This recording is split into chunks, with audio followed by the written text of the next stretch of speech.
गर्भ के समय से पाला है, बनाया मुझको अपने रूप में, डाली तूने अपनी रूह है, भर दिया अपने रूह से, माँ के समान तू है, माँ की तरह तू ख्याल रखता है, माँ के समान तू है, माँ से भी ज़्यादा प्यार करता है, माँ के समान तू है, माँ की तरह तू ख्याल रखता है, माँ के समान तू है, माँ से भी ज़्यादा प्यार करता है। सुकून है तेरी गोदी में, बाहों में तेरे हिफाजत है, पोछे सारे आंसू मेरे, डर सारे गुम हो गए, माँ के समान तू है, माँ की तरह तू ख्याल रखता है, माँ के समान तू है, माँ से भी ज़्यादा प्यार करता है, माँ के समान तू है, माँ की तरह तू ख्याल रखता है, माँ के समान तू है, माँ से भी ज़्यादा प्यार करता है। तूने प्यार किया है मुझसे, जान से भी ज़्यादा, जान से भी परवाह की है मेरी, छोटी सी छोटी बातों की तूने प्यार किया है मुझसे, जान से भी ज़्यादा, जान से भी परवाह की है मेरी, छोटी सी छोटी बातों की तूने प्यार किया है मुझसे, जान से भी ज़्यादा, जान से भी परवाह की है मेरी, छोटी सी छोटी बातों की। हाथों में उठाकर तू घूमी, पलकों पे मुझे बिठाया है, आँखों में छुपाया है मुझको, गहरा तेरा मेरा नाता। एक बार और मिलके गाए। हाथों में उठाकर तू घूमी, पलकों में मुझे बिठाया है, आँखों में छुपाया है मुझको, गहरा तेरा मेरा नाता है, माँ के समान तू है, माँ की तरह तू ख्याल रखता है, माँ के समान तू है,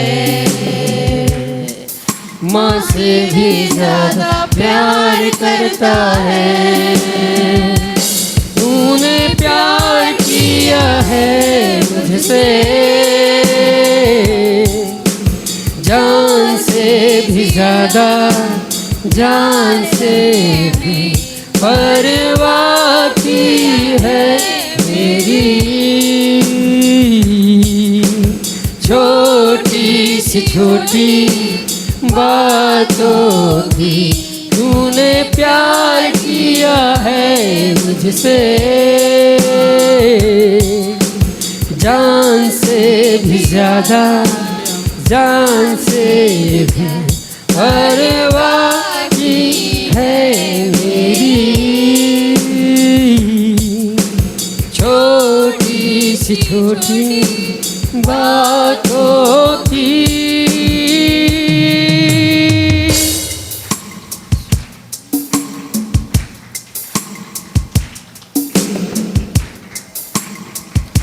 अब आओ प्यार से, अब आओ दर्द से, अब आओ धो लो अपने आप को मर्ज से, अब आओ देख लो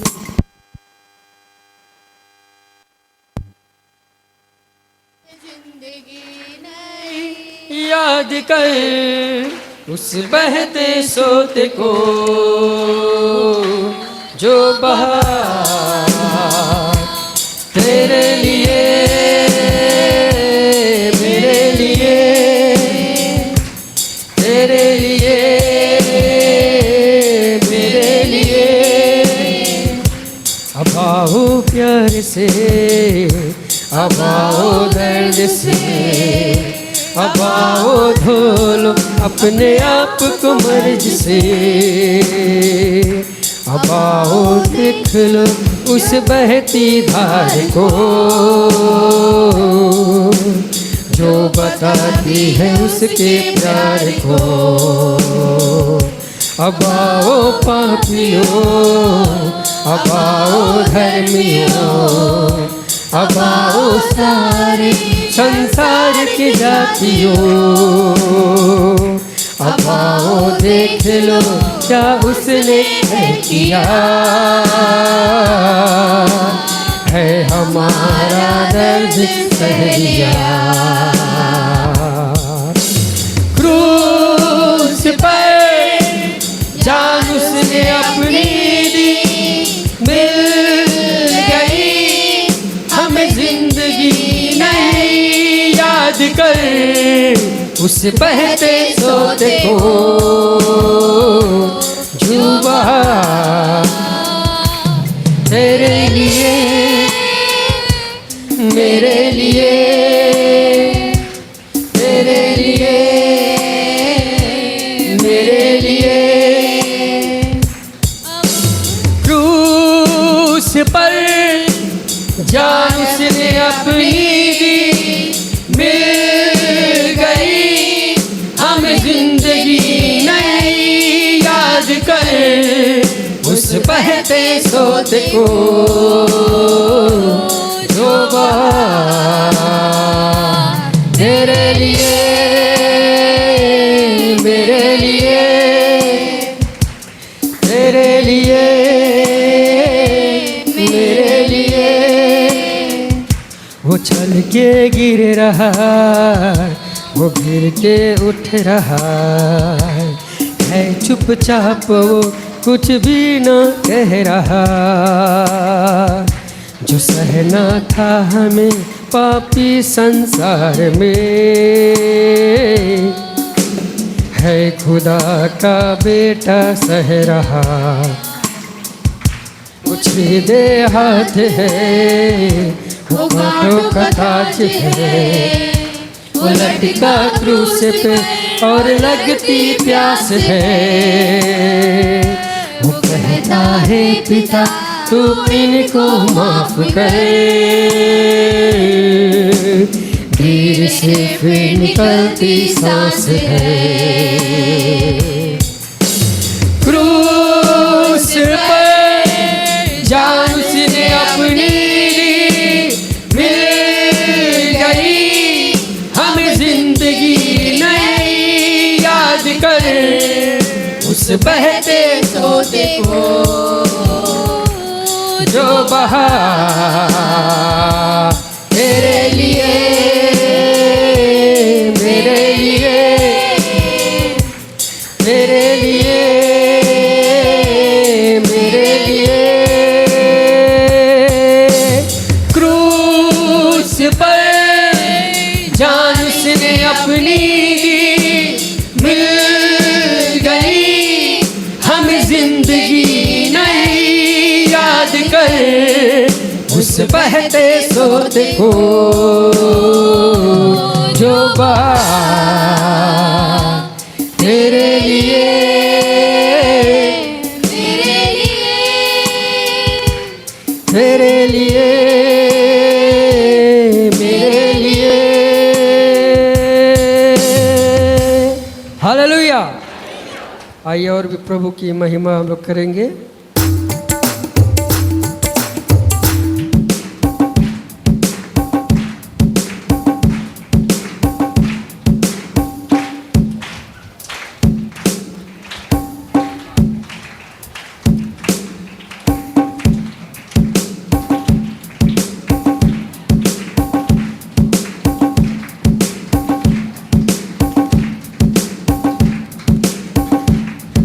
गलील करके देश में यीशु ने बहुत से आश्चर्य कर्म किया। हालेलुया। बहुत से अंधे लंगड़े सब बीमार चंगे हुए।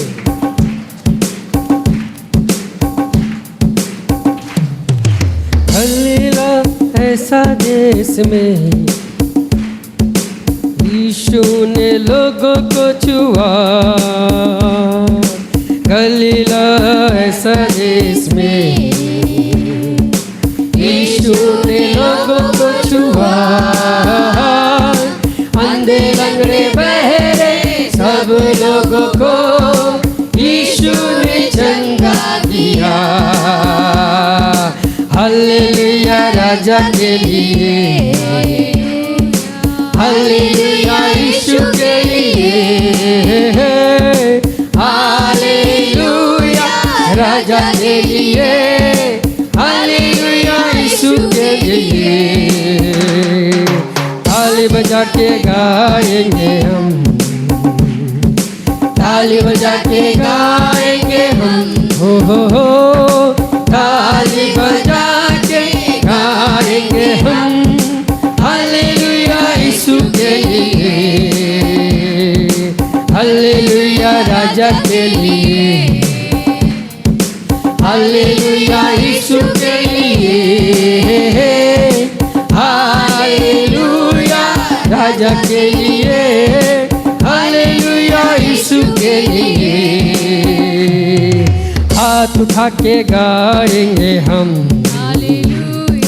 हाथ उठा के गाएंगे हम हो हाथ उठा के गाएंगे हम हालेलुया यीशु के लिए हालेलुया राजा के लिए हालेलुया यीशु के लिए हालेलुया राजा के लिए हालेलुया यीशु के लिए। तबले बजा के गाएंगे हम तबले बजा के गाएंगे हम तबले बजा के गाएंगे हम हालेलुया यीशु के लिए हालेलुया राजा के लिए हालेलुया यीशु के लिए हालेलुया राजा के लिए हालेलुया यीशु के लिए। नाचते हुए गाएंगे हालेलुया नाचते हुए गाएंगे हम नाचते हुए गाएंगे हम हालेलुया यीशु के लिए हालेलुया राजा के लिए हालेलुया यीशु के लिए राजा के लिए, हालेलुया यीशु के लिए, हालेलुया यीशु के लिए। हमेशा आनंद है मुझे यीशु देता है, हमेशा आनंद है मुझे यीशु देता है।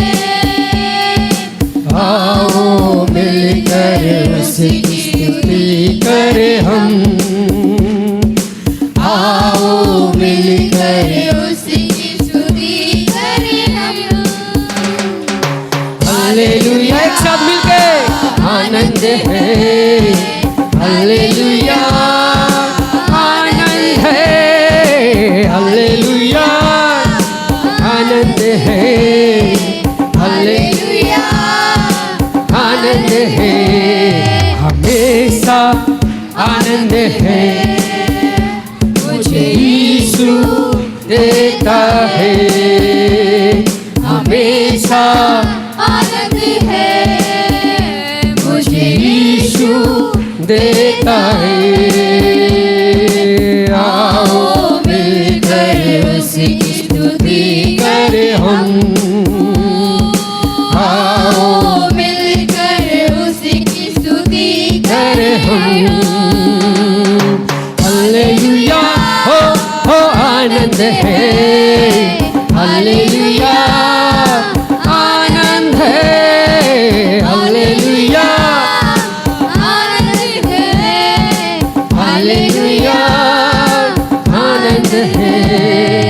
यीशु के द्वारा पिता के साथ में हमेशा रहेंगे, यीशु के द्वारा पिता के साथ में हमेशा रहेंगे। प्रभु को देखेंगे सदा साथ साथ आनंद से भर जाएंगे, प्रभु को देखेंगे सदा साथ साथ आनंद से भर जाएंगे। इसलिए हमेशा आनंद है मुझे यीशु देता है, हमेशा आनंद है मुझे यीशु देता है। आओ मिलकर उसकी स्तुति करें हम, आओ मिलकर उसकी स्तुति करें हम। अपने पंखों तले मुझको छिपाकर संभालता रहेगा, अपने पंखों तले मुझको छिपाकर संभालता रहेगा। उसका वचन है आत्मा की तलवार, मार्ग वही है, उसका वचन है आत्मा का तलवार, मार्ग वही है। इसलिए हमेशा आनंद है मुझे यीशु देता है, हमेशा आनंद है मुझे यीशु देता है। आओ मिलकर उसकी स्तुति करें हम, आओ मिलकर उसकी स्तुति करें हम। हालेलुया आनंद है, हालेलुया आनंद है, हालेलुया हो आनंद है, हालेलुया आनंद है। हर रास्ते में मुझको बचाने फरिश्ते मेरे लिए, हर रास्ते में मुझको बचाने फरिश्ते मेरे लिए। ना लगे पत्थर पाँव में मेरे, हाथों में उठाएंगे, ना लगे पत्थर पाँव में मेरे, हाथों में उठाएंगे। हालेलुया हो आनंद है, हालेलुया आनंद है, हालेलुया आनंद है, हालेलुया आनंद है। सिंह के ऊपर सांप के ऊपर चलते जाएंगे, सिंह के ऊपर सांप के ऊपर चलते जाएंगे। शैतान की सारी शक्तियों पर अधिकार मुझको है, शैतान की सारी शक्तियों पर अधिकार मुझको है। इसलिए हमेशा आनंद है, मुझे यीशु देता है, हमेशा आनंद है, मुझे यीशु देता है। आओ मिलकर उसकी स्तुति करें हम, आओ मिलकर उसकी स्तुति करें हम। हालेलुया हो आनंद है, हालेलुया आनंद है, हालेलुया आनंद है, हालेलुया आनंद है, हालेलुया हो आनंद है, हालेलुया आनंद है। एक साथ ताली बजा के हालेलुया, ओ हालेलुया। रब की होवे सना हमेशा, रब की होवे सना, हालेलुया रब की होवे सना हमेशा, रब की होवे सना, रब की होवे मदद सराई है, है रब की होवे मदद सराय, उसके नाम की सना, उसके नाम की सना हमेशा, रब की होवे सना, हालेलुया रब की होवे सना हमेशा, रब की होवे सना। रब के घर में होवे सिताइश हो, रब के घर में होवे सितारिश, उसकी आंदो सना, उसकी आंदो सना हमेशा, रब की होवे सना, सना, हालेलुया रब की होवे सना हमेशा, कामों में होवे सना, कामों में है वो कैसा कादिर हो, कामों में है वो कैसा कादिर, उसकी कुदरत बता,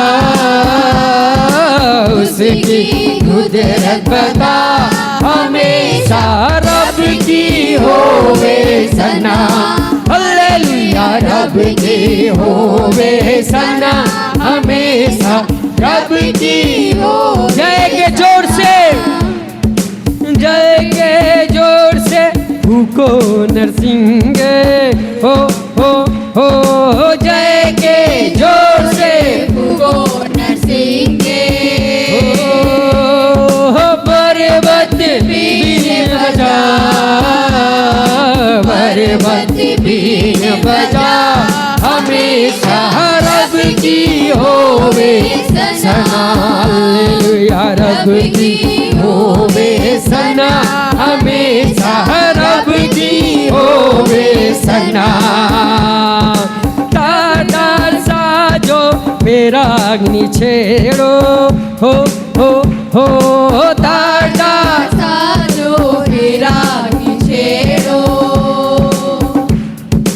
डफ और तबले बजाओ, डफ और तबले बजा हमेशा रब की होवे सना। हालेलुया रब की होवे सना, हमेशा रब की होवे सना।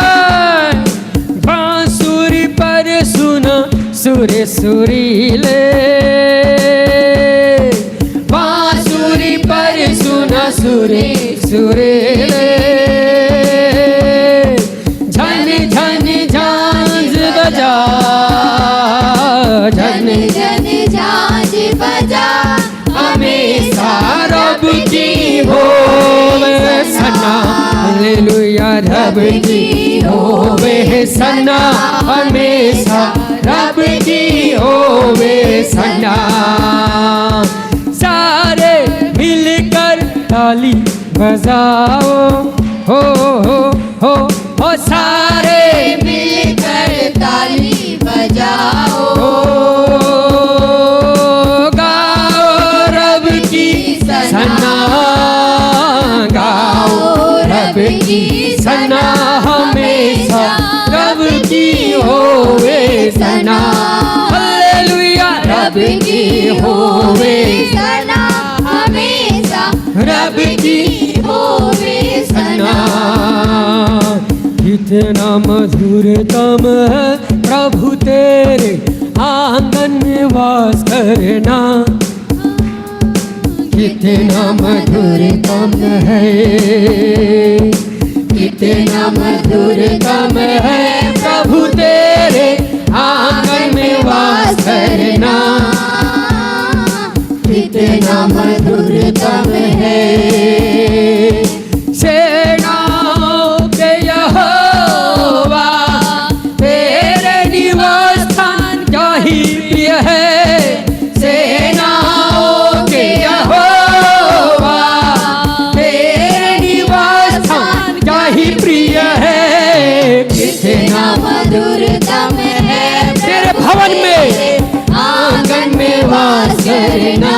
हालेलुया कितना मधुरतम है, कितना मधुरतम है प्रभु तेरे आंगन में वास करना। कितना मधुरतम है आंगन में तेरे वास करना। निरंतर मैं चाहता रहूं आंगन में तेरे वास करना। निरंतर मैं चाहता रहूं स्तुति रूपी बलिदान ईश्वर को निरंतर चढ़ाता रहूं। स्तुति रूपी बलिदान ईश्वर को निरंतर चढ़ाता रहूं। कितना मधुरतम है प्रभु तेरे आंगन में वास करना। कितना मधुरतम है कितना मधुरतम है प्रभु तेरे आंगन में वास करना। कितना मधुरतम है।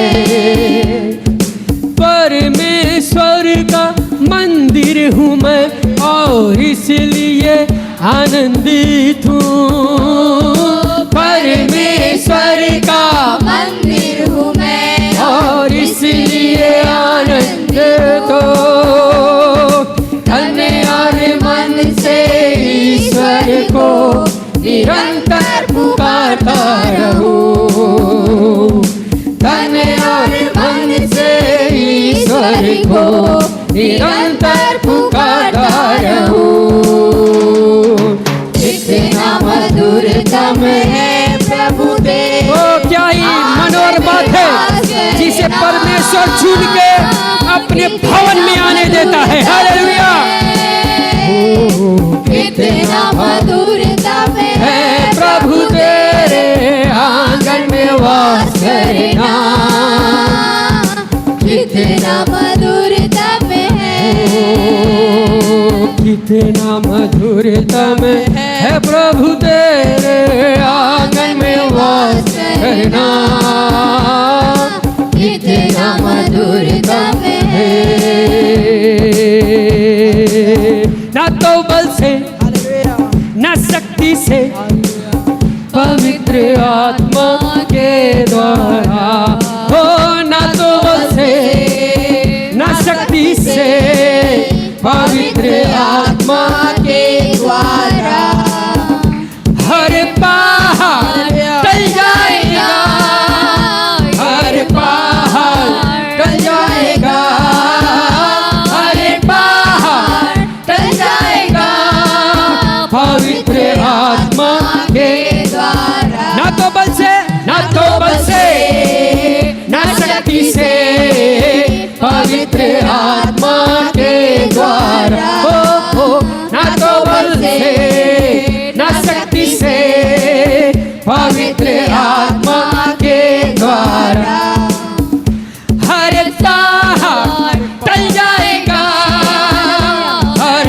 पहाड़ टल जाएगा, हर पहाड़ टल जाएगा पवित्र आत्मा के द्वारा। के ना बल से ना ताकत से तो बल से हालेलुया ना शक्ति से पवित्र आत्मा के द्वारा हो हाथों बल से ना शक्ति से पवित्र आत्मा के द्वारा हर बीमार चंगा होगा, हर बीमार चंगा होगा, हर बीमार चंगा होगा पवित्र आत्मा के द्वारा। ना तो बल से ना शक्ति से पवित्र आत्मा के द्वारा हो, ना तो बल से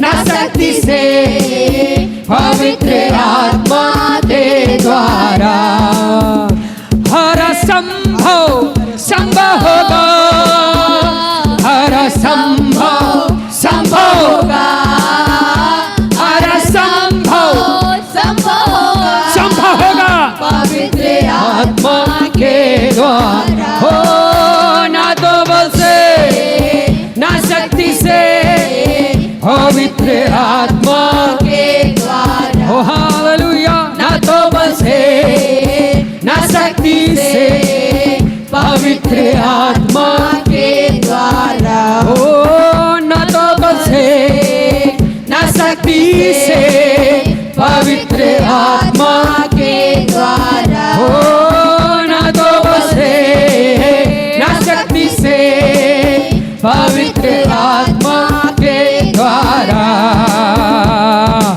आत्मा प्रभु का प्रेमी आत्मा प्रभु का अभी तो आजा हमारे बीच में आके आशीष सुने, अभी तो आजा हमारे बीच में आके आशीष सुने। आत्मा प्रभु का प्रेमी आत्मा प्रभु का अभी तो आजा हमारे बीच में आके आशीष सुने, अभी तो आजा हमारे बीच में आके आशीष सुने।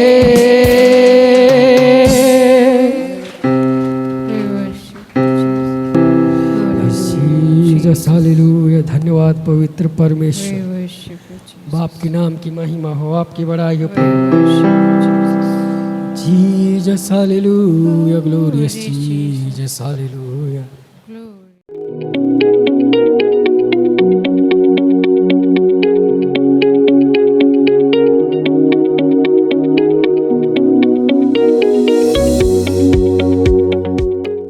आज हम लोग 4 कमियों के बारे में सुनेंगे।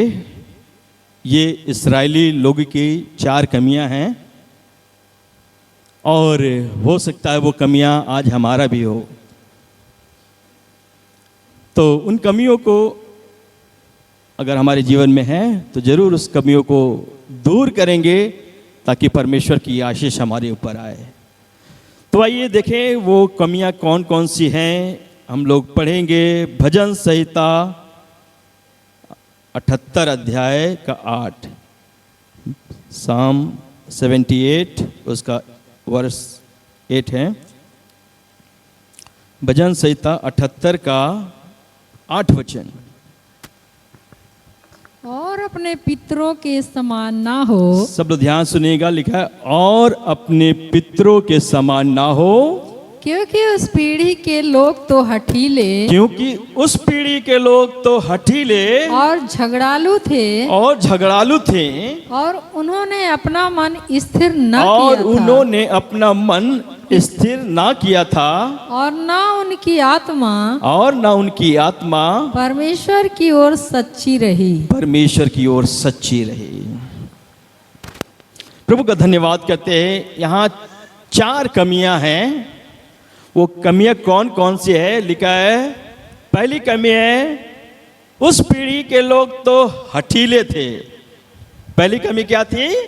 वे लोग कैसे थे? हठीले थे। दूसरी कमी क्या थी? वे झगड़ालू थे। ओके। तीसरी कमी क्या थी? उन्होंने अपना मन स्थिर ना किया था। और नंबर 4 कमी थी ना उनकी आत्मा परमेश्वर की ओर सच्ची रही। हालेलुया।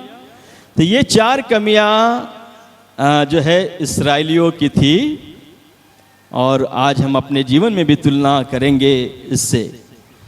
सो आइए ध्यान से परमेश्वर का वचन सुनेंगे ताकि हमारे जीवन में कोई आशीष का रुकावट ना हो। ओके। तो ये 4 कमियों के बारे में हम लोग बहुत विस्तार से नहीं जाएंगे क्योंकि समय कम है, इसलिए थोड़ी थोड़ी बातें हम लोग 4 कमियों के बारे में सीखेंगे। तो भजन संहिता 78 का 8 में लिखा है और अपने पितरों के समान ना हो, क्योंकि उस पीढ़ी के लोग तो हठीले थे। ठीक है। पहली बात, वे हठीले थे। ये इस्राएलियों के बारे में जो परमेश्वर के लोग हैं उनके बारे में कही जा रही है। तो वे लोग हठीले थे। हठीला किसको कहते हैं? हठीला किसको कहते हैं?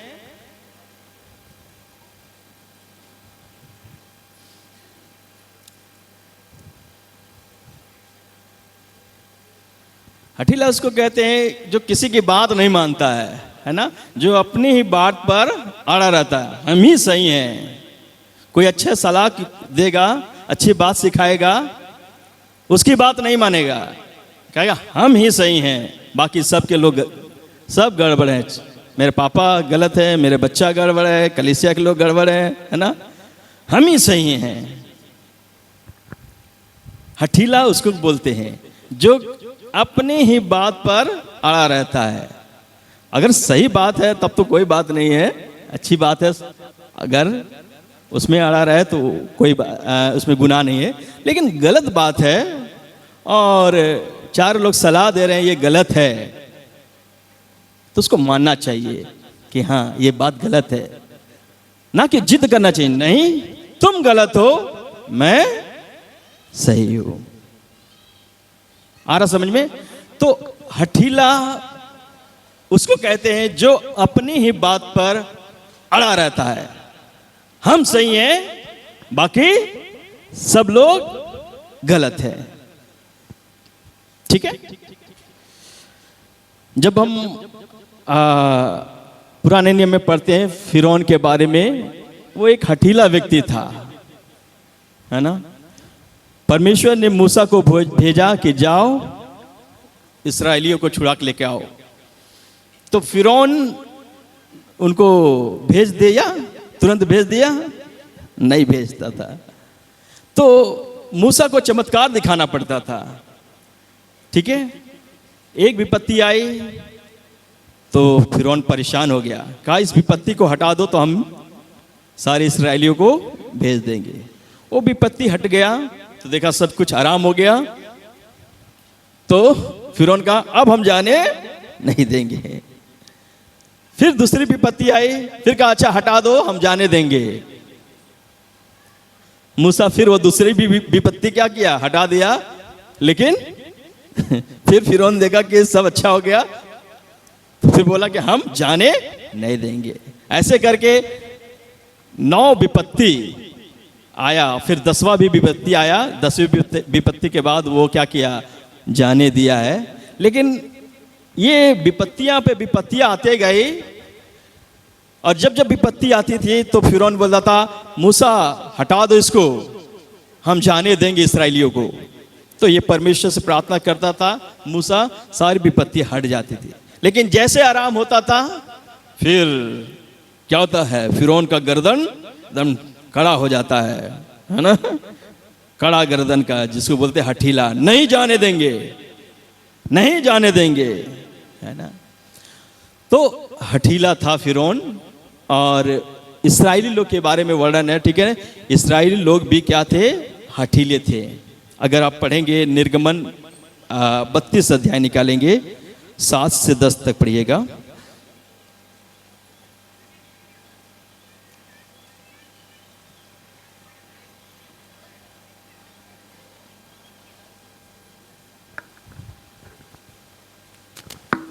तब यहोवा ने मूसा से कहा जी, नीचे उतर जा, क्योंकि तेरी प्रजा के लोग जिन्हें तू मिस्र देश से निकाल ले आया है वे बिगड़ गए हैं। वे बिगड़ गए हैं, और जिस मार्ग पर चलने की आज्ञा मैंने उनको दी थी उसको झटपट छोड़कर उन्होंने एक बछड़ा ढाल कर बना लिया, फिर उसको दंडवत किया और उसके लिए बलिदान भी चढ़ाया, और यह कहा है, हे इस्राएलियों, तुम्हारा ईश्वर जो तुम्हें मिस्र देश से छुड़ा ले आया है वह यही है। फिर यहोवा ने मूसा से कहा, फिर यहोवा ने मूसा से कहा, मैंने इन लोगों को देखा है, परमेश्वर कह रहा मैंने इन लोगों को देखा, और सुन वे हठीले हैं। वे कैसे लोग हैं, हठीले लोग हैं। परमेश्वर खुद बोल रहा है, ये इस्राएली लोग, मेरे लोग हठीले लोग हैं। इन्होंने क्या किया, बछड़ा बनाकर उसकी आराधना कर रहे हैं। मेरी आराधना करने के बजाय वे लोग सोने की मूर्त बनाकर, बछड़ा बनाकर उसकी आराधना कर रहे हैं। ये लोग हठीले लोग हैं। आगे, अब मुझे मत रोक, मेरा कोप उन पर भड़क उठा है, जिससे मैं उन्हें भस्म करूं, परंतु तुमसे एक बड़ी जाति उपजाऊंगा। तब मूसा, हाँ ठीक है, तो यहाँ पर आप देख रहे हैं परमेश्वर खुद बोल रहा है, ये लोग कैसे हैं, कैसे लोग हैं, हठीले लोग हैं। परमेश्वर को बहुत गुस्सा आया, मेरे लोग जिनको मैंने छुड़ा कर लेकर आया, मेरी आराधना करने के बजाय वे लोग सोने का बछड़ा बनाकर उसकी लोग आराधना कर रहे हैं, मनमानी कर रहे हैं, मेरी आज्ञा को नहीं मान रहे हैं। जो उनको सूझ रहा है, समझ में आ रहा है, अपनी इच्छा अपनी मर्जी के अनुसार कार्य को कर रहे हैं। ये देखकर परमेश्वर का क्रोध, गुस्सा भड़क उठा। ये लोग हठीले लोग हैं। कहीं हमारे भी जीवन में ऐसा तो कोई बात नहीं है, कहीं हम भी हठीले तो नहीं है। बस जो समझ में आ रहा है हम करते जा रहे हैं। परमेश्वर बोल रहा है कि मेरी आज्ञाओं पर चलो, मेरी बात को मानो। क्या हम परमेश्वर की बात को मान रहे हैं कि यार हम नहीं, हम ठीक हैं, हम सही हैं, ठीक है। परमेश्वर से भी परमेश्वर की इच्छा ना पूरी करके अपनी इच्छा आप पूरा कर रहे हैं। आप अपने जीवन को, बोलने वाला मैं भी, हम सब, परमेश्वर जांच रहा है और हम अपने आप को भी जांचें कि हम कैसे हैं। क्या हम अपनी मनमानी करते हैं या हम परमेश्वर की इच्छा को पूरा करते हैं।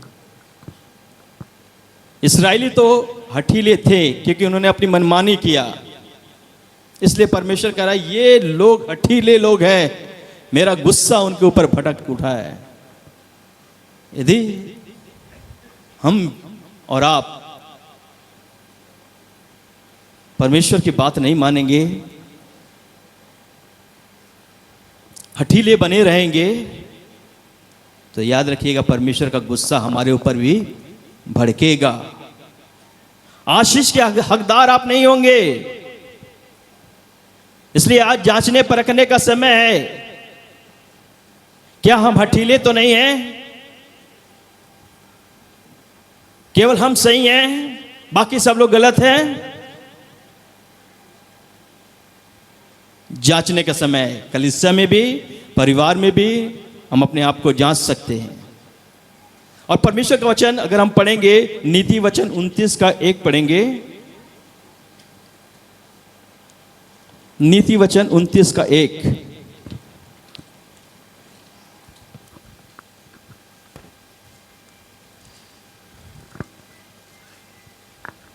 जो बार बार डांटे, जो बार बार डांटे, जो बार बार डांटे जाने पर भी हठ करता देखिए, है, जो बार बार डांटे जाने पर भी हठ करता है, वह अचानक नष्ट हो जाएगा, वो अचानक नष्ट हो जाएगा और उसका कोई भी उपाय काम ना आएगा, और उसका कोई भी उपाय काम ना आएगा। जो बार बार डांटे जाने पर हठ करता है, हो सकता है आपको डांट, यहाँ कलीसिया के पास्टर जी आपको डांटते हैं सुधारने के लिए, या आप गलत हैं, आपके पापा मम्मी आपको डांट रही हैं, या भाई डांट रहा है कुछ गलती देखकर डांटने के लिए, सुधरने के लिए डांट रहा है, तो याद रखना बहुत से लोग को डांट पसंद नहीं आती है।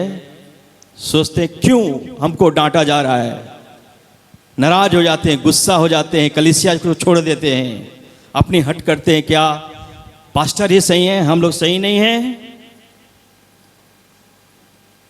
क्या हमारे पापा सही हैं, हम सही नहीं हैं?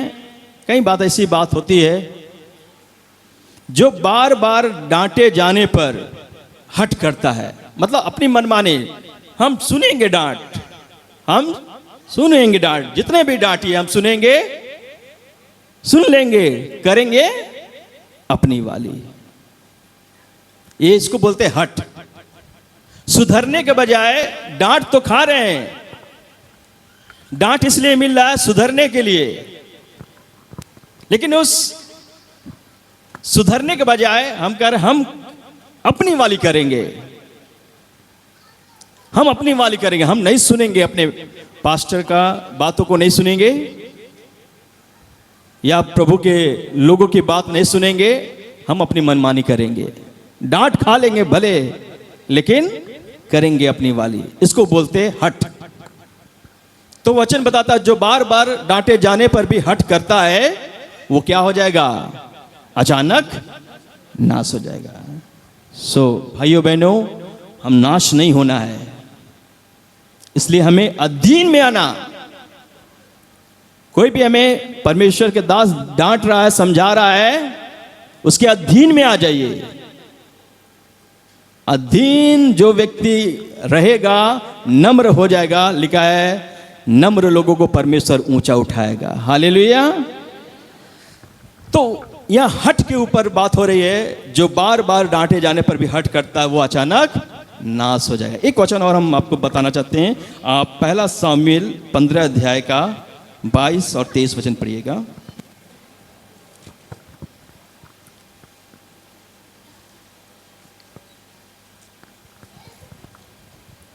पहला सामुएल 15 अध्याय उसका 22 और 23 वचन।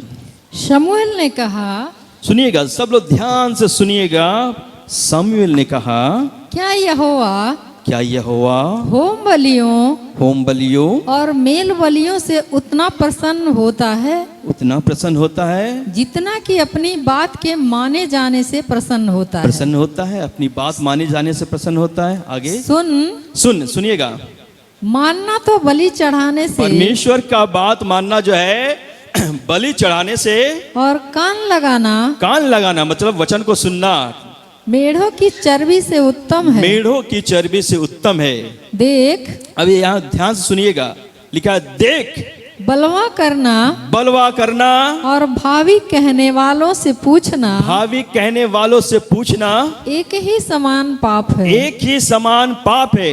आगे देखिएगा, और हट करना, हट के बारे में आ रहा है, हट करना मूर्तों और गृह देवताओं की पूजा के तुल्य है। गृह देवताओं की पूजा के तुल्य है।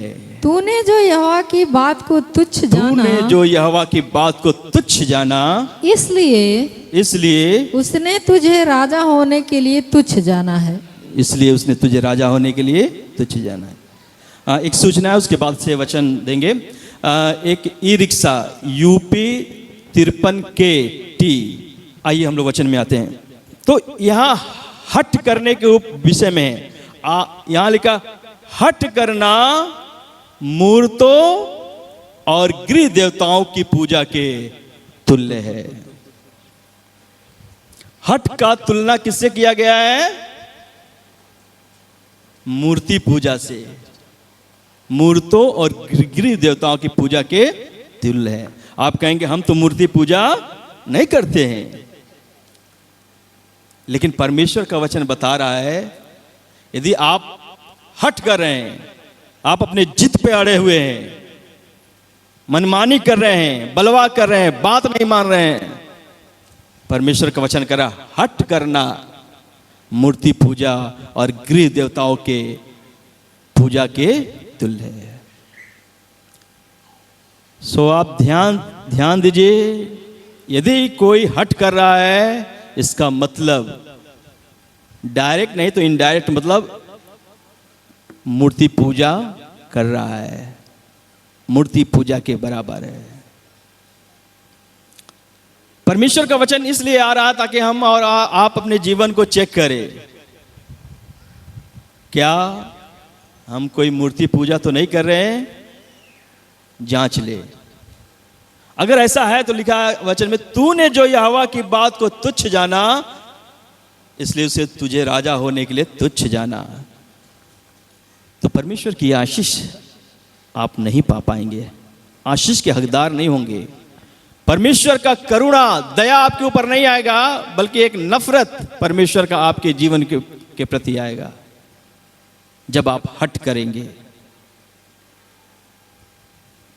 ठीक है, ये सबके लिए वचन है, चाहे आप विश्वासी हो, लीडर हो, या हम पास्टर्स हो, सबके लिए वचन है। यदि हम मनमानी करेंगे, हट करेंगे, तो ये मूर्ति पूजा के तुल्य है और परमेश्वर इससे प्रसन्न नहीं होता। परमेश्वर का क्रोध ऐसे लोग पे भड़कता है। ओके, तो ये था पहली बात हम लोगों ने सीखा। पहली कमी इस्राएलियों की थी, क्या कमी थी? वे लोग हठीले थे। नंबर 2, उसके बाद लिखा है झगड़ालू। 78 का 8 में, उस पीढ़ी के लोग हठीले थे, और नंबर 2 है, और वे झगड़ालू थे। वो झगड़ालू थे। वे कैसे थे? झगड़ालू। झगड़ालू व्यक्ति देखें, झगड़ालू व्यक्ति कौन होता है? हैं? झगड़ालू व्यक्ति कौन होता है? जो झगड़ा करता है। जो झगड़ा करता है, छोटी छोटी बातों पे क्रोध करता है, वाद विवाद करता है, लड़ाई झगड़ा करने लगता है, उसको बोलते हैं झगड़ालू। झगड़ालू तुरंत क्रोध में आकर लड़ाई झगड़े करने लगता है। हालेलुया। हमारे अंदर किसका स्वभाव होना है? बाइबल में क्या है? जैसा मसीह यीशु का स्वभाव था वैसा तुम्हारा भी स्वभाव हो। हमें झगड़ालू होना चाहिए कि नहीं होना चाहिए? हाँ? तो हमें जांच, अपने आप को जांचना है, ठीक है? क्या बात बात पे यदि कोई ऐसा है जो क्रोध करता है, लड़ाई झगड़े पे उतारू हो जाता है, अगर ऐसा कोई है तो वो आशीष नहीं पाएगा। परमेश्वर की तरफ से आशीष उसकी रुक जाएगी, उसको वो ब्लेसिंग जो परमेश्वर ने उसके लिए रखा है नहीं मिल पाएगा। तो इस्राएली लोग ऐसे थे, झगड़ा करते थे, बात बात पर क्या करते थे? झगड़ा करते थे, ठीक है ना? और अगर पढ़ेंगे निर्गमन 17 अध्याय, निकालिएगा 17 अध्याय, निर्गमन 17 अध्याय और उसका 2 से 7 तक पढ़ेंगे। इसलिए वे मूसा से वाद विवाद करके कहने लगे, देखिए, हाँ ठीक, वाद विवाद करके मूसा से कहने लगे हमें इस्राएली लोग, पीने का पानी दे। हमें पीने का पानी दे। मूसा ने उनसे कहा, तुम मुझसे क्यों वाद विवाद करते हो तुम मुझसे क्यों वाद विवाद करते हो और यहोवा की परीक्षा क्यों करते हो? पढ़ते जाइए। फिर वहाँ लोगों को पानी की प्यास लगी, तब ये कहकर मूसा पर बुड़बुड़ाने लगे, मूसा पर बुड़बुड़ाने लगे, तू हमें बाल बच्चों और पशुओं समेत प्यासा मार डालने के लिए मिस्र से क्यों ले आया? देखिए ये झगड़ा कर रहे हैं, किससे झगड़ा कर रहे हैं? मूसा, परमेश्वर के दास से झगड़ा कर रहे हैं। इस्राएली लोग हमको मारने के लिए यहाँ पर आए, पानी नहीं मिल रहा था, हमको मारने के लिए लेकर आए, आप झगड़ा कर रहे हैं। आगे, तब मूसा ने यहोवा की दुहाई दी और कहा, इन लोगों के साथ मैं क्या करूं? ये सब मुझ पर पथराव करने को तैयार हैं। यहोवा ने मूसा से कहा, इस्राएल के वृद्ध लोगों में से कुछ को अपने साथ ले ले और जिस लाठी से तूने नील नदी पर मारा था उसे अपने हाथ में लेकर लोगों के आगे बढ़ चल। देख, मैं तेरे आगे चलकर होरे पहाड़ की एक चट्टान पर खड़ा रहूंगा और तू उस चट्टान पर मारना, तब उसमें से पानी निकलेगा जिससे ये लोग पिए। तब मूसा ने इस्राएल के वृद्ध लोगों के देखते वैसा ही किया और मूसा ने उस स्थान का नाम मस्सा और मरीबा रखा, क्योंकि इस्राएलियों ने वहाँ वाद विवाद किया था और यहोवा की परीक्षा यह कहकर की, क्या यहोवा हमारे बीच है या नहीं? तो यहाँ पर देख सकते हैं इस्राएली लोग पानी के लिए वाद विवाद करने लगे और मूसा से झगड़ा करने लगे। हमको मारने के लिए यहाँ पर लेकर आए हो, और इतना ज्यादा गुस्से से भर गए, मूसा को मारने के लिए, पथराव करने के लिए ठान लिए। आ रहा समझ में? तो यहाँ इस्राएली लोग के अंदर ये कमी थी, बात बात पर झगड़ा करते थे, वाद विवाद करते थे, वे झगड़ालू थे। परमेश्वर का वचन बता रहा है वे झगड़ालू थे। हमारे भी जीवन में ऐसा कोई बात नहीं होना है। छोटी छोटी बात पर गुस्सा होकर झगड़ा करना, है ना? एक घटना हमने सुना था, एक पति अपने ऊपर मिट्टी का तेल डालकर आग लगा लिया। कारण क्या था? बस बात छोटी सी थी। छोटी बात क्या थी? उसकी पत्नी एक दिन उससे पहले खाना खा ली, बस, और कुछ नहीं था। क्योंकि रोज वो लोग साथ साथ में खाते थे। एक दिन उसकी पत्नी को भूख लग गया, है ना, और पति आने में लेट हो रहा था, तो सोची कि हम खा ले खाना। उसने खाना खा लिया और पति आया, पता चला कि खाना खा ली। बस बात कुछ कोई बड़ी बात नहीं थी, बहुत छोटी सी बात थी, लेकिन इसी बात को लेकर इतना गुस्सा हो गया, इतना गुस्सा कर उससे झगड़ने लगा, लड़ाई करने लगा, और गुस्से में मिट्टी तेल अपने ऊपर डालकर अपने आप को आग लगा लिया। झगड़ालू, इस्राएली लोग झगड़ालू थे, क्या हम भी? ऐसा तो नहीं है। क्या हमारे अंदर भी बात बात पर इतना ज़्यादा क्रोध आ जाता है, हम भी झगड़ा करने पे उतारू हो जाते हैं? ठीक है, जांचना है, परखना है, हमें इस कुड़कुड़ाना नहीं है, ठीक है ना, ध्यान रखना, कुड़कुड़ाइए मत, वाद विवाद मत करिए। बहुत से तलाक इसलिए हो जा रहे हैं कि पति ने कुछ बात बोला और पत्नी को उस समय शांत होना चाहिए तो पत्नी भी झगड़ा करने लगी, या पत्नी ने कुछ बोला, पति को शांत रहना चाहिए, पति भी 2 का 4 बात बोलने लगा, अब आपस में झगड़ा होने लगा, और झगड़ा होते होते होते बात कहाँ तक आ गई? तलाक तक आ जाती है। छोटी छोटी बात के लिए आप देखते हैं मारपीट हो जाता है, छोटी छोटी बात के लिए, है ना, सर फोड़ दिया जाता है, हत्या हो जा रहा है। क्यों? ये सब क्रोध में होता है, झगड़ा करने की वजह से होता है। इसलिए परमेश्वर का वचन आज हमें सिखा रहा है कि हमें झगड़ालू होना है। कौन कौन झगड़ालू होगा? नहीं, कोई भी झगड़ालू नहीं होना। हालेलुया। नीति वचन 15 का 8 पढ़ेंगे।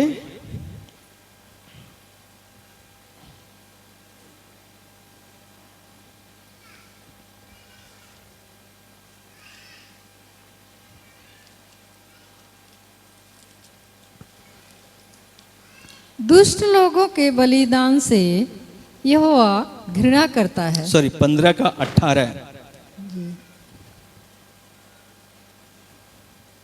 क्रोधी पुरुष झगड़ा मचाता है। क्रोधी पुरुष झगड़ा मचाता है। कौन झगड़ा मचाता है? क्रोधी, क्रोध करने वाला, ठीक है ना, जो क्रोध करता है वो झगड़ा मचाता है। परंतु जो विलम्ब से क्रोध करने वाला है वह मुकदमों को दबा देता है। मुकदमे को दबा देता है। तो याद रखिए, ध्यान दीजिएगा, परमेश्वर के हम लोग बच्चे हैं, परमेश्वर के लोग हैं, उसके लहू से खरीदे गए हैं। हमें बात बात पर झगड़ा नहीं करना चाहिए, बल्कि शांत रहना चाहिए। थोड़ी देर शांत रहेंगे ना तो बहुत से झगड़ा क्या हो जाएगा? समाप्त हो जाएगा। हो जाएगा कि नहीं हो जाएगा? अगर किसी ने कुछ बोला, मान लिया आपके पति ने कुछ बोला है, गुस्से में बोल दिया, तो यदि आप शांत रहेंगे क्या हो जाएगा? बात आगे बढ़ेगा। या पत्नी ने कुछ बोला है, पति यदि शांत रह जाएगा थोड़ी देर के लिए, क्या झगड़ा आगे बढ़ेगा? नहीं होगा। बात लड़ाई झगड़े मारपीट या तलाक तक नहीं जाएगा। बस अच्छा हो जाएगा, परिवार मेल मिलाप से रहेगा। तो याद रखना, हम लोग झगड़ा करने वाले नहीं हैं, बल्कि मेल मिलाप करने वाले लोग हैं। Hallelujah, hallelujah. तो याद रखना, हमें हठीला नहीं होना है, हमें झगड़ालू नहीं होना है। तीसरी बात पढ़ेंगे, भजन संहिता 78 का। और उन्होंने अपना मन स्थिर न किया था। उन्होंने अपना मन को स्थिर नहीं किया था। ठीक है ना, मन स्थिर नहीं किया था। इसका मतलब क्या हो गया?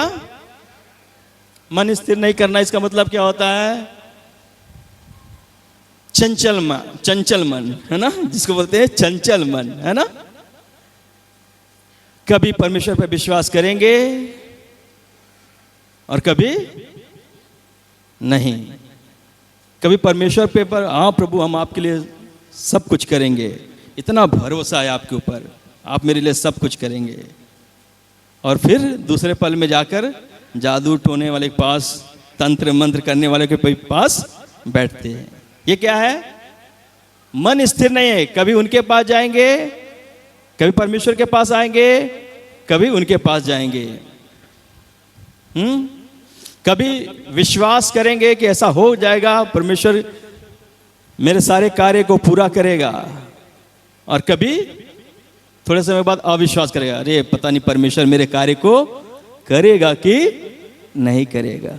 चंचल माइंड, मन स्थिर नहीं है, परमेश्वर पर भरोसा नहीं है, डवाडोल हो रहे हैं, कभी इधर कभी उधर, कभी इधर कभी उधर, कभी इधर कभी उधर, है ना। जब परिस्थिति अनुकूल है, कोई दिक्कत नहीं, कोई परेशानी नहीं, तो खूब प्रभु की आराधना हम लोग करते हैं। आराधना हो रहा है, धन्यवाद प्रभु, धन्यवाद प्रभु। जब कहीं विरोध आ गया, सताव आ गया छोड़ो चर्च जाना, है ना, हम अपनी पुरानी दुनिया में चले जाएंगे, हम प्रभु को नहीं मानेंगे। ये मतलब क्या दिखा रहा है? अस्थिर मन, चंचल मन। इसलिए ऐसे लोग को कोई आशीष नहीं मिलती है। अगर पढ़ेंगे याकूब 1 अध्याय उसका 6 से 8 तक पढ़िएगा। याकूब 1 अध्याय उसका 6 से 8 तक।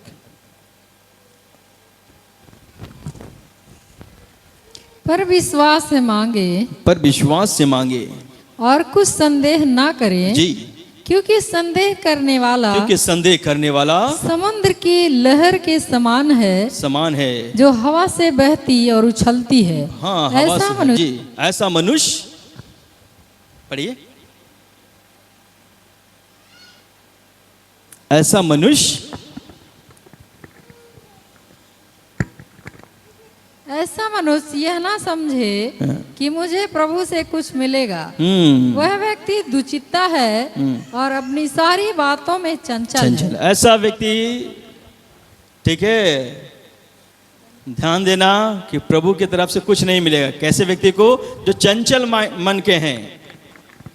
कभी विश्वास, जैसे लहर से तुलना किया गया है, कभी लहर ऐसे आती ना, कभी ऊपर फिर नीचे, फिर ऊपर फिर नीचे, फिर ऊपर फिर नीचे।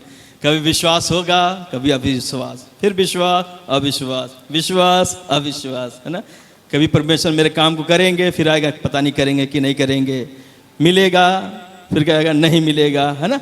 मतलब जो अविश्वास, कभी विश्वास करता है, कभी अविश्वास करता है, कभी विश्वास करता है, कभी अविश्वास करता है, मतलब संदेह करता है। ऐसा व्यक्ति धोखे में नहीं रहना। लिखा है ऐसा व्यक्ति को कुछ नहीं मिलेगा, कुछ नहीं मिलेगा। जो अस्थिर माइंड के हैं, दुचित्ता लोग हैं ये, मतलब दो चित्त के, कभी विश्वास करेंगे, कभी नहीं करेंगे। तो परमेश्वर कह रहा है ऐसे लोग को नहीं मिलेगा कुछ। तो ध्यान देना, कहीं हमारे अंदर भी ये कमी तो नहीं है। कभी हम परमेश्वर पर भरोसा करते हैं, कभी कुछ और पे भरोसा करते हैं, ठीक है। तो ये जांचने और परखने का समय है। इस्राएलियों का मन अस्थिर रहा, ठीक है ना।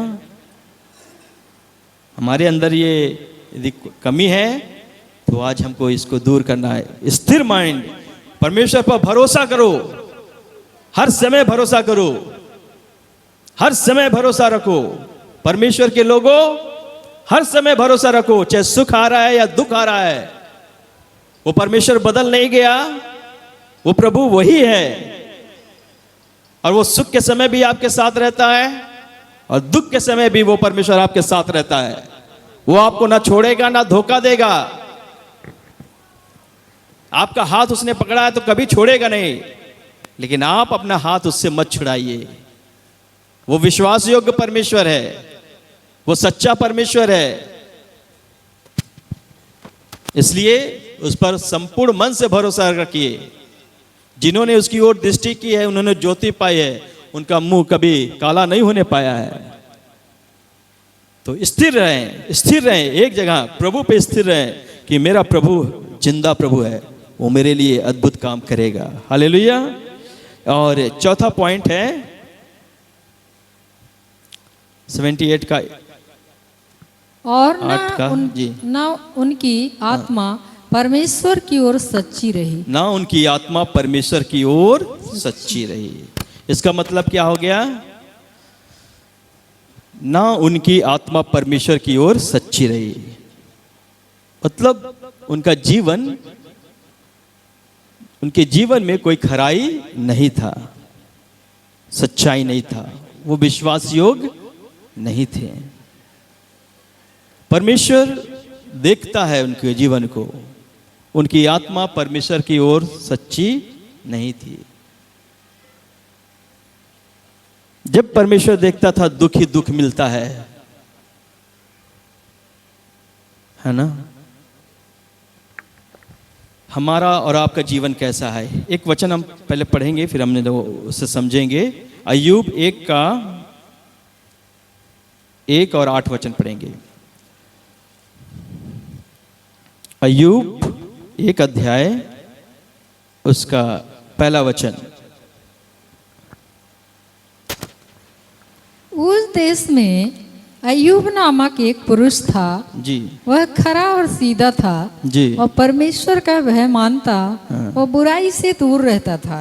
उसके साथ ठीक ये देखिएगा यहाँ लिखा उस देश में अय्यूब।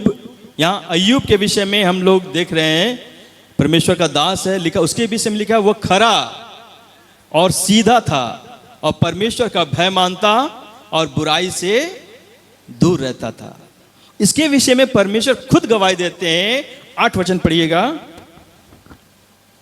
यहोवा ने शैतान से पूछा, क्या तूने मेरे दास अय्यूब पर ध्यान दिया है? तूने मेरे दास अय्यूब पर ध्यान दिया है, क्योंकि उसके तुल्य खरा। क्योंकि उसके तुल्य। देखिए परमेश्वर अय्यूब के विषय में स्वयं गवाही दे रहा है, मेरे दास अय्यूब को देखा है, क्योंकि उसके तुल्य कोई खरा और सीधा और मेरा भय मानने वाला और बुराई से दूर रहने वाला मनुष्य और कोई नहीं है। और मनुष्य और कोई नहीं है। अय्यूब के जैसा कोई नहीं है। हालेलुया। स्वयं परमेश्वर उसके विषय में गवाही दे रहा है कि मेरा दास अय्यूब खरा है, सीधा है, मेरा भय मानने वाला है, बुराई से दूर रहने वाला है, उसके जैसा कोई नहीं है। लेकिन इस्राएलियों को देख रहा परमेश्वर का दिल दुख से भर जा रहा है। यहां अय्यूब को देख रहा है, परमेश्वर का दिल आनंद से भर जा रहा है। मेरे दास के जैसा कोई नहीं है, अय्यूब के जैसा कोई नहीं है। लेकिन इस्राएलियों को देख रहा है, अरे ये लोग कैसे हैं, हठीले हैं, झगड़ालू हैं, इनका मन स्थिर नहीं है, मैं कैसे इनके ऊपर विश्वास कर सकूं। क्या परमेश्वर आपको देखकर खुश हो रहा है? क्योंकि परमेश्वर हर एक के हृदय को जांचता और परखता है। क्या परमेश्वर आपसे खुश है? परमेश्वर आपको निहार रहा, देख रहा है, कह रहा मेरी इस बेटी के जैसा कोई नहीं है, मेरे इस बेटे के जैसा कोई नहीं है। ये कितना खरा व्यक्ति है, ये झूठ नहीं बोलता है। कितनों समस्या आ जाए झूठ नहीं बोलेगा, अपने मुंह से गाली नहीं बकता है, ये सबसे समान प्यार करता है, ये डांट सुनता है तो सुधरता है, ये मेरे वचन को पढ़ता है, ये प्रार्थना करती है, सबके साथ प्रेम का व्यवहार करती है। मेरी दास मेरी दासी है ना। क्या प्रभु आपको देखकर खुश है? ये प्रभु और आपका मामला है। आप जानते होंगे कि प्रभु आपके जीवन से दुखी है या आपका जीवन को देखकर वो उसका दिल आनंद से भर जा रहा है। यहां खुद परमेश्वर अय्यूब को देखकर ओ इतना दिल आनंद से भर गया, शैतान से कह रहा मेरे दास के जैसा, अय्यूब के जैसा कोई नहीं है। तो आज हम जांचें और परखें, हम कैसे हैं? क्या हमारे जीवन से हमारा प्रभु खुश है या दुखी है? उसको हमारी तरफ देखने के समय सोचता है कि क्या हम क्या करें अपने बच्चे के लिए, अपने बेटा और बेटी के लिए मैं क्या करूं और क्या करूं? क्या ऐसा सोचता है? या ऐसा कि ओह क्यों ये संसार में आ गया, क्यों ये संसार में आ गई? ऐसा नफरत आपका जीवन को देखकर परमेश्वर कर रहा है। क्या कर रहे हैं हम इस पृथ्वी पर रहकर? क्या हमारे जीवन के द्वारा प्रभु खुश है या हम नफरत के पात्र बन रहे हैं? आज सोचना है, समझना है। तो ये 4 बातें, 4 कमियां इस्राएलियों की थी और ये आज हम अपने जीवन में तुलना कर सकते हैं। हम यहाँ विश्वासी लोग हैं, लीडर हैं, पास्टर्स हैं। ये 4 कमियां ध्यान से देखना क्या हमारे जीवन में तो नहीं है। पहली कमी, वे हठीले थे, कहीं हम भी हठीले तो नहीं हैं। वे झगड़ालू थे, कहीं हम भी झगड़ा तो नहीं करते हैं। उनका मन स्थिर नहीं था, कहीं हमारा भी मन डवाडोल तो नहीं हो रहा है। ना उनकी आत्मा परमेश्वर की ओर सच्ची रही। क्या हमारे भी जीवन में देखने के पर परमेश्वर आनंदित होता है? क्या परमेश्वर आपके ऊपर भरोसा कर सकता है? ये 4 बातें हैं। आइए आंखों को बंद करेंगे, हम इस पे अभी भी सोचें और घर पे भी जाकर सोचें। यदि आशीष पाना है भाइयों बहनों, तो जब तक ये कमियां हमारे जीवन से दूर नहीं होगी, परमेश्वर का ब्लेसिंग, आशीष हमारे ऊपर नहीं आएगी। हम किसी के आशीष के कारण भी नहीं बन पाएंगे। अपने आप को जांचे और परखे। यदि गलती नजर आ रहा है तो आज प्रभु से कहे, प्रभु मेरे इस स्वभाव को बदल दे, प्रभु मेरे अंदर ये कमी है, प्रभु जी मुझे सुधार, प्रभु जी मैं सुधरना चाहती हूं, मैं सुधरना चाहता हूं। अगर आज आप ऐसे करेंगे, कहेंगे, परमेश्वर का दिल आनंद से आपके प्रति भर जाएगा। प्रार्थना करेंगे। प्रभु यीशु मसीह, हम तेरा धन्यवाद करते हैं। आज अपने सिंहासन की तरफ से प्रभु जी आपने हमें संदेश को दिया, तेरा हम शुक्रिया करते हैं, तेरा धन्यवाद करते हैं। प्रभु यीशु मसीह, आप चाहते हैं जैसा मैं पवित्र हूं वैसा तुम भी पवित्र बनो, जैसा मैं सिद्ध हूं वैसा तुम भी सिद्ध बनो। प्रभु यदि हमारे अंदर कोई भी कमी है, आज 4 पॉइंट हमने देखा प्रभु जी, इसमें से कोई भी कमी आज हमारे अंदर है तो प्रभु होने दे प्रभु जी, हम उसमें सुधर जाएं, सुधर जाए प्रभु जी। हम अपने आप को तेरे अधीन में कर लें, तेरी बात को माने प्रभु जी, ताकि तेरा दिल प्रभु आनंद से भर जाए। आशीष मानने वालों के ऊपर आशीष फलती है, आज्ञा मानने वालों के ऊपर आशीष फलती है। प्रभु हम आज्ञा मानने वाले बने, तेरी बात को माने प्रभु जी, ताकि तेरा दिल आनंद से भर जाए। वचन के लिए एक बार फिर से धन्यवाद करते हैं। आपने हम सब से बात किया, इसके लिए धन्यवाद करते हैं प्रभु जी। यीशु मसीह के पवित्र और मीठे नाम से हम ये प्रार्थना मांगते हैं, आमीन।